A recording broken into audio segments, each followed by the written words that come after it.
For your attention before proceeding, if you are well versed with working online and with internet marketing in particular, you can skip this lesson. But if you are relatively new to marketing online, then this lesson could be beneficial to you. A lot of so-called newbies fall for the temptation of buying mailing lists, so let's kick off by discussing the pros and cons of buying mailing list.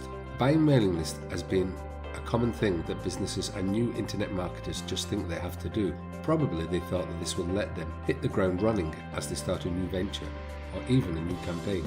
But while there are a few potential pros, the truth is the cons far outweigh any pros to buying mailing lists these days.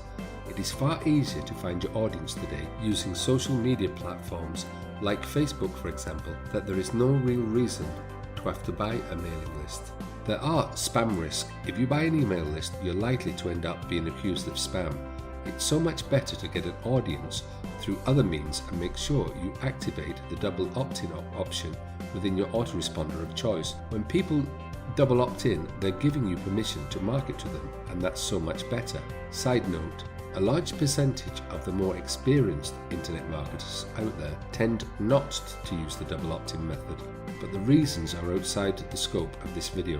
Let's talk about old list. Most of the time when you buy an email list, it will often be old. You'll get a lot of bounces, and that's not good for your conversion rate at all.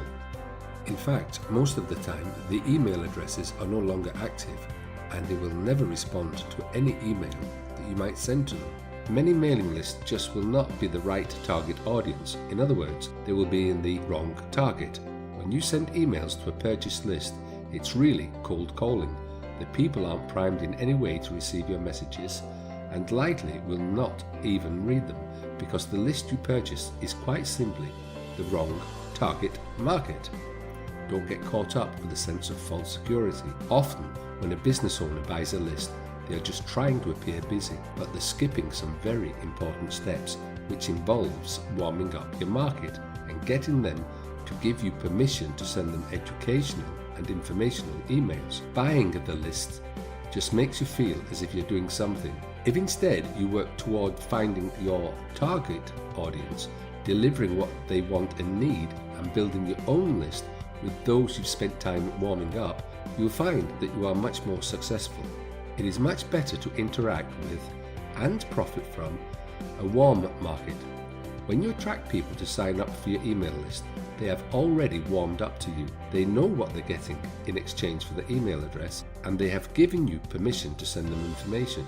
It'll cost you the same amount of money, perhaps even more, to buy an outdated list with the wrong target audience as it will for you to run social ads, for example, on Facebook. But on Facebook, you'll attract the right audience and you will actually earn money when people click over what you spent on the click. And you'd better believe it, it works. The fact is, attracting an audience to you will work better than trying to force them to be part of your circle. Using low-cost items, webinars, freebies, and more to bring your audience to you will always be more fruitful than buying a mailing list. Some things need to be put to the side now that we have new ways to do old things better. We are not living in the dark ages. You do need to have a mailing list, but you should build it with people who have shown interest in what you do and with people who have previously bought something from you. So when it comes down to it, don't buy a mailing list.